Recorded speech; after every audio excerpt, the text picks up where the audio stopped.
Shalom every one, کیسے ہیں آپ سب؟ میں ہوں ابھی گوری اور آپ سب دیکھ رہے ہیں تورا پارشا فار کڈس۔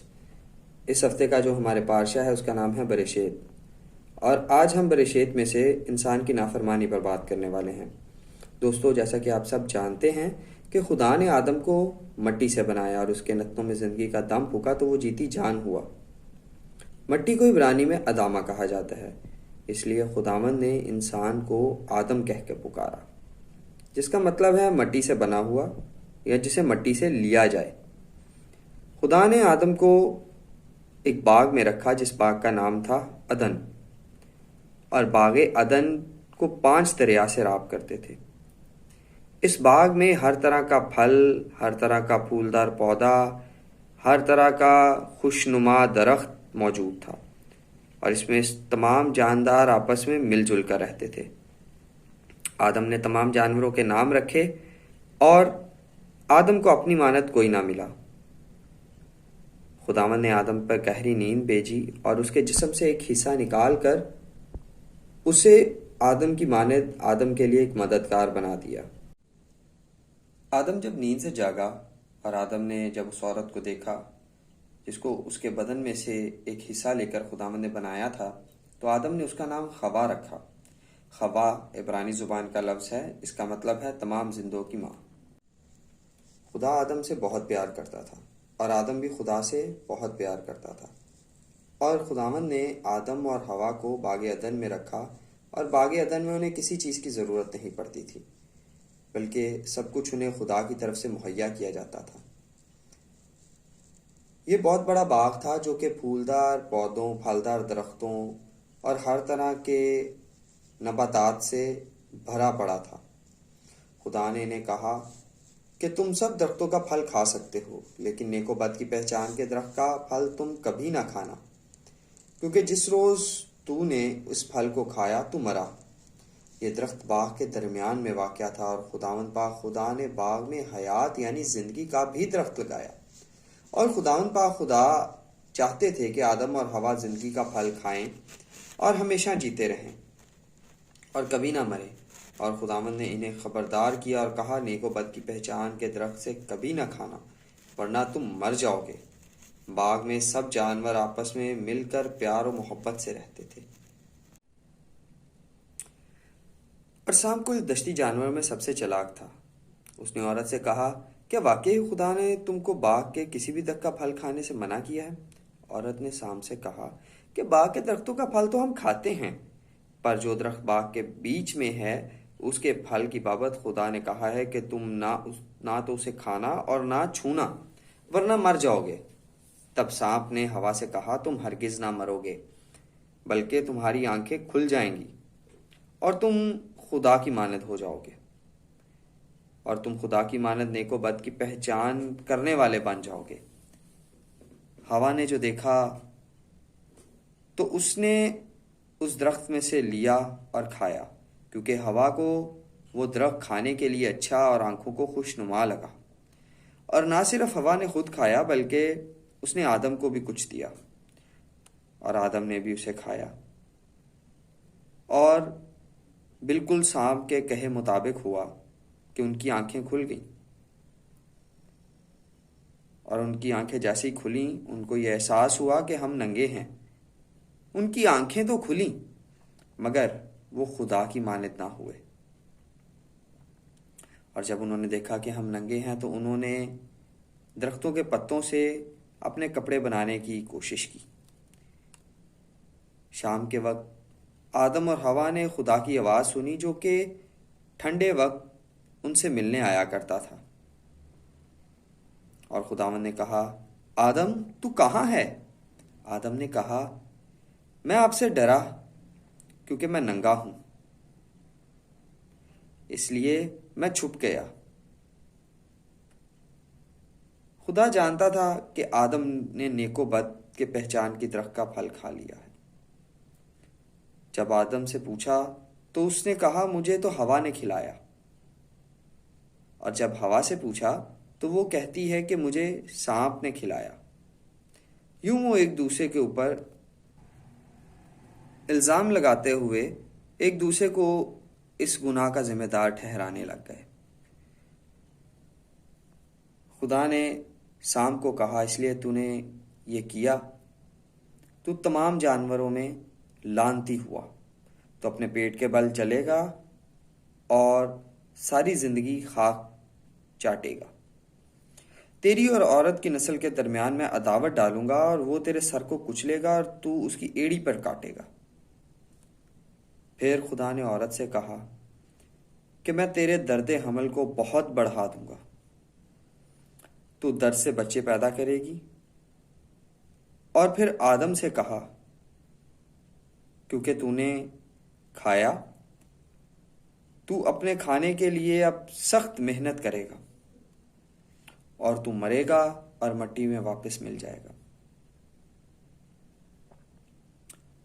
خدا نے چمڑے کے کپڑے بنا کر انہیں پہنائے اور پھر آدم اور حوا کو عدن سے باہر نکال دیا اور باغ عدن کے گرد فرشتوں کا پہرا لگا دیا، تاکہ یہ نہ ہو کہ انسان واپس حیات کے درخت میں سے کچھ کھائے اور ہمیشہ کے لیے جیتا رہے، اور برا اور مزید برا اور بھی برا جو ہے وہ ہوتا جائے۔ یہ ٹھیک بات نہ ہوتی۔ خدا نے انہیں باہر نکالا اور انہوں نے گناہ کرنا سیکھا، اس لیے خدا نے باغ عدن کے گرد آگ سے جلتی ہوئی تلوار کا پہرا لگا دیا۔ باغ عدن سے باہر نکلنے کے بعد آدم اور حوا کے ایک بیٹا پیدا ہوا اور انہوں نے اس کا نام قائن رکھا۔ تب حوا نے کہا کہ مجھے خداوند کی طرف سے ایک مرد ملا ہے۔ قائن کے بعد اس کا بھائی حابل پیدا ہوا، اور قائن بڑا ہو کر کسان بنا، جبکہ حابل بھیڑ بکریاں چرایا کرتا تھا، وہ چرواہے کا کام کرتا تھا۔ اور ایک دن دونوں کے درمیان کوئی جھگڑا ہوا اور قائن نے حابل کو قتل کر دیا۔ تب خداوند نے قائن کو سزا دی اور اس کو آوارہ کر دیا، ایک ایسا شخص جس کے پاس نہ کوئی اپنا گھر ہو، نہ رہنے کو جگہ، نہ کوئی ٹھکانہ، کبھی یہاں اور کبھی وہاں پھرتا رہے۔ اس کے بعد حوا اور آدم کے ہاں ایک اور بیٹا پیدا ہوا، انہوں نے اس کا نام سیت رکھا۔ اور حوا نے کہا کہ خداوند نے مجھے حابل کے بدلے بیٹا بخشا۔ اور سیت کے بعد آدم اور حوا کے اور بھی بیٹیاں بیٹے پیدا ہوئے، اور بزرگ آدم کی عمر 930 برس تھی جب وہ مرے۔ پارشا کا یہ حصہ دوستو ہمیں یہ بتاتا ہے کہ خدا ہمارے لیے مہیا کرتا ہے، خدا ہمارے لیے ایک اچھا سیٹ اپ لگاتا ہے اور ہمیں اچھی جگہ پر رکھتا ہے، کیونکہ خدا ہم سے پیار کرتا ہے اور وہ امید کرتا ہے کہ ہم بھی خدا سے پیار کریں۔ اس چھوٹی سی کہانی میں ہمیں یہ سیکھنے کو ملتا ہے کہ خدا نے انسان سے پیار کیا اور اسے باغ عدن میں رکھا اور تمام پھل اور ہر طرح کے ہری سبزی اس کو کھانے کو دی، اور ہر طرح کی رہنے کی سہولت خدا نے انسان کو مہیا کی، تاکہ انسان آرام سے رہے، سکون سے زندگی بسر کرے اور خداوند اپنے خدا کا شکر کرے اور اپنے خدا سے پیار کرے جس نے اسے یہ ساری نعمتیں، یہ ساری چیزیں عطا کی۔